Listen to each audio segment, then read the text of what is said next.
Allahumma arhamna bil Qur'an. Assalamualaikum warahmatullahi wabarakatuh.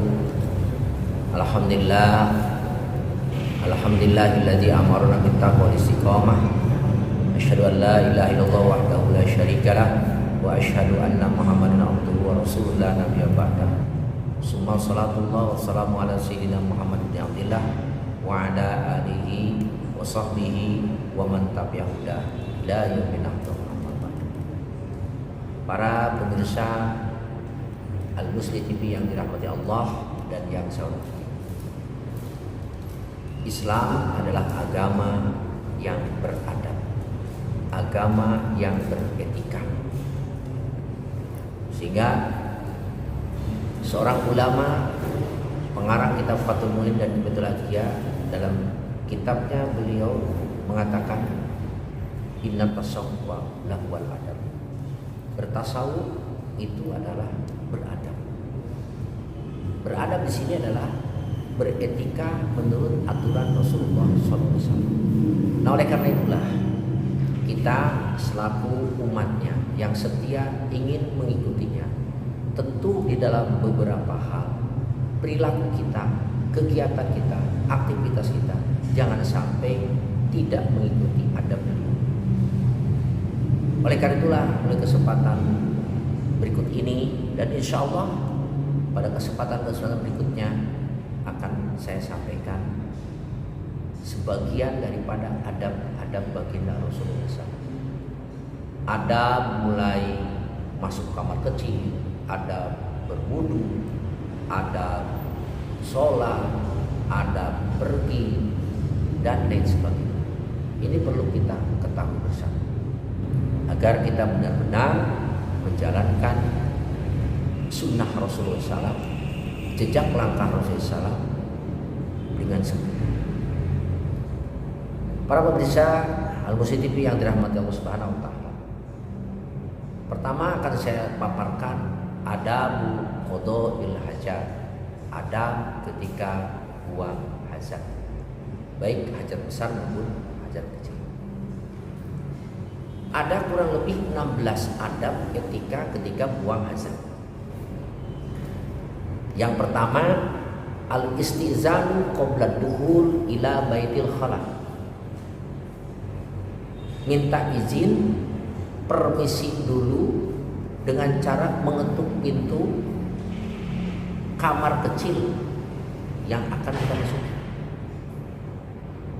Supaya apa? Supaya benar-benar diyakini oleh kita di sana tidak ada orang.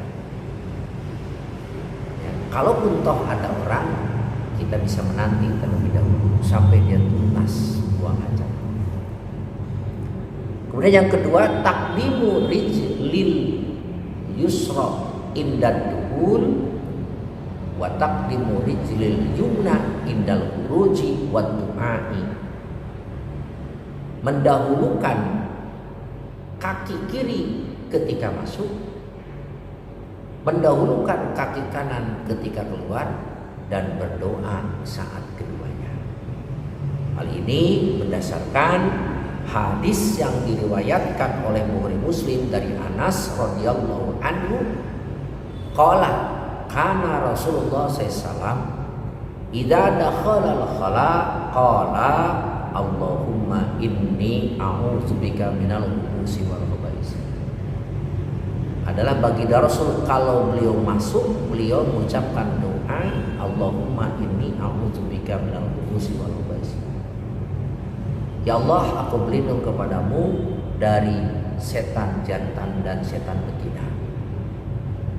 Kemudian yang ketiga adalah ad-du'a'u ba'dal khuruj. Berdoa ketika sudah keluar.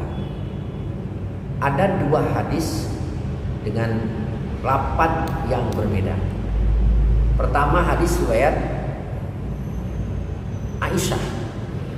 Rasulullah SAW itu ketika beliau keluar dari kamar kecil, beliau mengucapkan ghufranaka Allahumma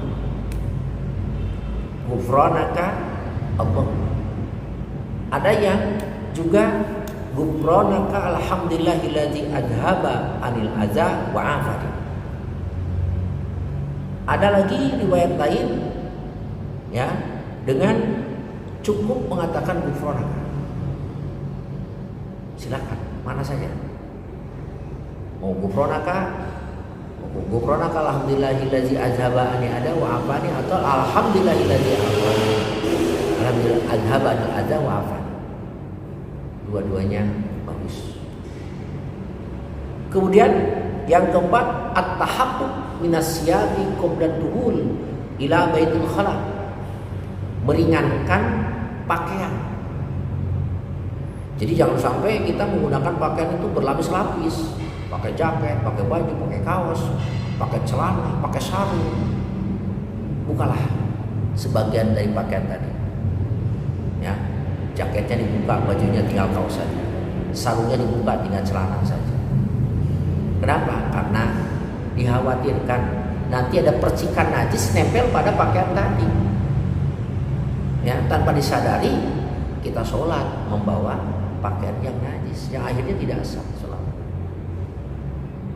Yang keempat, kemudian yang kelima, tajannubu istiqbalil kiblati wastidbariha inda qadil hajat. Menjauhi, menghadap atau membelah kiblat ketika buang hajat. Di sini ada dua posisi, ada yang dibolehkan, ada yang tidak bolehkan. Kalau kita buang hajat di tempat yang disediakan untuk buang hajat, kita boleh menghadap, membelah kiblat. Namun kalau kita buang hajat di tempat yang terbuka, di lapangan misalnya, di sawah, di kebun, di pinggir jalan gitu ya, itu jangan menghadap atau belah kiblat. Tujuannya apa? Takziman lah, untuk mengagungkan kedua arah tersebut. Lalu menghadap kemana? Nah, di sini ada hadis riwayat Bukhari Muslim dari Abu Ayyub Al-Ansari, baginda Rasul bersabda, "Idza ata ahadukumul ghaita fala yastaqbilul qiblata wala yuwalliha dhuhra." Di mana-mana salah seorang kalian buang hajat, jangan menghadap membelah kiblat, tetapi syarriqu au gharib, menghadaplah ke timur ataupun ke barat. Kemudian yang keenam adalah tidak menyertakan sesuatu yang ada tulisan nama Allah atau Al-Quran atau sebagian dari ayat Al-Quran. Misalnya kita punya cincin, ada tulisan Allah, lepaskan cincin. Kita punya jam tangan, ada tulisan Muhammad Rasul, lepaskan. Kita punya baju, ada tulisan yang sudah keluar di depan atau belakang, dicempaskan. Ya, kenapa? Karena tempat yang kotor, tempat yang hina, ya, jangan sampai dimasuki sesuatu hal yang mulia. Kemudian yang ketujuh, ta'aqqud min iglaqi babi baitil khala. Ya, menguatkan, meyakini pintu kamar kecil itu tertutup dengan rapih, tertutup dengan rapat. Tujuannya supaya ya bau yang tidak sedap di dalam kamar kecil ya menguap keluar. Yang kedua, supaya aurat kita tidak terbuka. Kemudian yang ke-8, tajannubi kasisiyab qoblal intihai ila baitul khala. Jangan membuka anggota, jangan membuka pakaian terlebih dahulu sebelum kita benar-benar sampai ke dalam kamar kecil. Nah, biasanya kan ada orang yang saking kebeletnya itu ya celana sudah dilepas sebelum sampai ke kamar kecil. Ini tidak boleh. Ya, walaupun yang ada di situ saudara kita, tetapi ingat batasan aurat, paha itu sudah merupakan aurat. Jadi jangan diperlihatkan kepada mereka, walaupun itu keluarga kita sendiri. Hal ini berdasarkan hadis riwayat Abu Daud dari Ibnu Umar radhiyallahu anhu qala kana Rasulullah sallallahu idza arada hazatan la yarfa'u saubahu hatta yadnuwa minal ardh. Adalah baginda Rasul apabila beliau ingin buang air besar atau kecil, beliau tidak dulu melepas, mengangkat pakaiannya hingga benar-benar beliau sudah ada di dalam. Kemudian yang kesembilan, ghaddul basar wa tadjudun nadhar, pejamkan mata, jangan terbelalak, jangan melihat aurat walaupun itu aurat kita sendiri. Ya. Ada satu perkataan para ulama, Sayyidina Ali disebut karamallahu wajhah.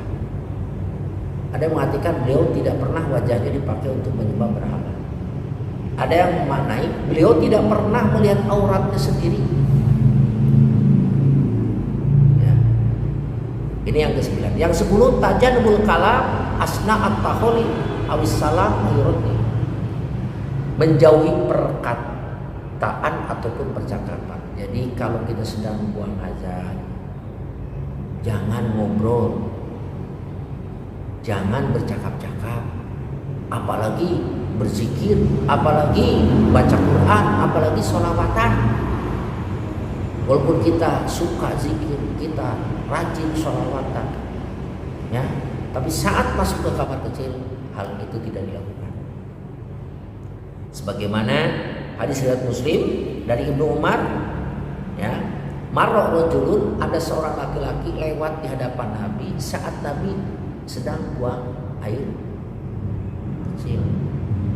Tiba-tiba laki-laki itu menjawab salam, Nabi tidak menjawab salamnya. Ya. Nah, kemudian dasar hukumnya bahwa kita tidak boleh bercakap-cakap ketika kita buang air besar bersama-sama.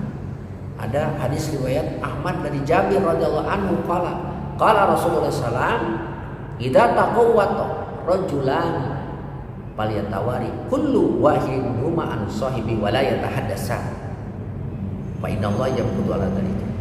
Di mana dua laki-laki buang hajat besar ataupun kecil, hendaklah keduanya saling menutupi, jangan bercakap-cakap, fa inna Allah yaqulu dzalika, karena Allah murka, ya, kepada orang yang melakukan itu.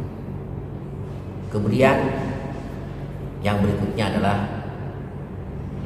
jangan buang air kecil sambil berdiri, ya, karena itu dikhawatirkan memercikkan, ya, ke anggota badan kita ataupun pakaian kita, yang akhirnya menjadi najis.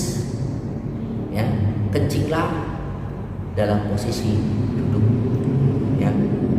Nah, kemudian berikutnya yang ke-12, ghuslul yadi qoblal bad'i bil istinja, membasuh tangan dulu sebelum kita cebok, ya. Kenapa? Supaya apa? Tidak ada yang menyerap ke dalam kulit kita. Kemudian yang berikutnya 13, al-qiyam bil istinja wa taharah bistimalil yadil yusra. Saat kita cebok ataupun bersuci dari najis, hendaklah menggunakan tangan kiri, jangan menggunakan tangan kanan. Kita sudah maklum tangan kanan itu untuk hal yang baik-baik, ya, mimbabil ikram, sedangkan tangan kiri mimbabil ihanah, hal-hal yang buruk, ya, sebagaimana hadis riwayat Muslim dari Abu Qatadah radhiyallahu anhu, qala Rasulullah sallallahu, la yamassanna ahadukum dzakarahu biyaminihi, janganlah salah seorang kalian menyentuh kemaluannya dengan tangan kanan, wa huwa yamulu, dalam posisi dia sedang buang air kecil, ya, wala yatamassa minal khala biyaminihi, begitupun jangan mengusapnya, ya, dengan tangan kanan. Hadis riwayat Muslim. Yang ke-14, al-itminanu ila jawarin najasah wastikmalit toharati syar'iyyah, tenang dalam menghilangkan najis serta menyempurnakan toharoh secara syar'i. Jadi jangan terburu-buru ceboknya, jangan terburu-buru membersihkannya, tenang dan yakin bersih baru kita selesaikan. Ya, nah Ini berdasarkan dari Allah, innallaha yuhibbut tawwabina wa yuhibbul mutatahhirin. Allah suka, Allah ridho kepada orang yang banyak bertobat dan bersuci. Kemudian dari hadis riwayat Darqutni dari Abu Hurairah radhiyallahu anhu, qala Rasulullah sallallahu istanjahu minal baul.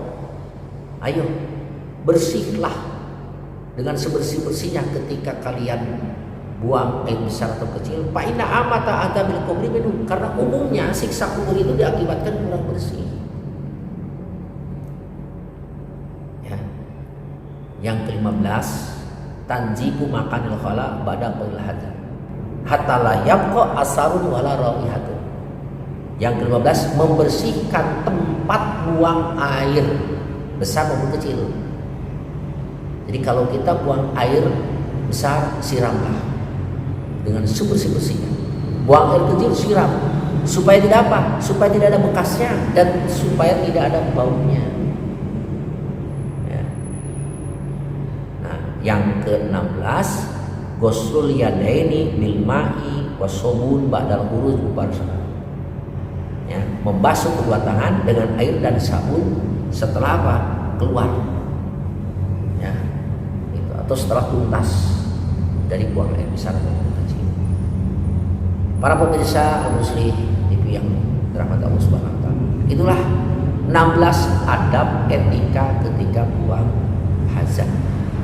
Mudah-mudahan dengan apa yang saya sampaikan ini bermanfaat dan kita semakin baik beradab dalam buang hajat. Wallahu muwaffiq. Assalamualaikum warahmatullahi wabarakatuh.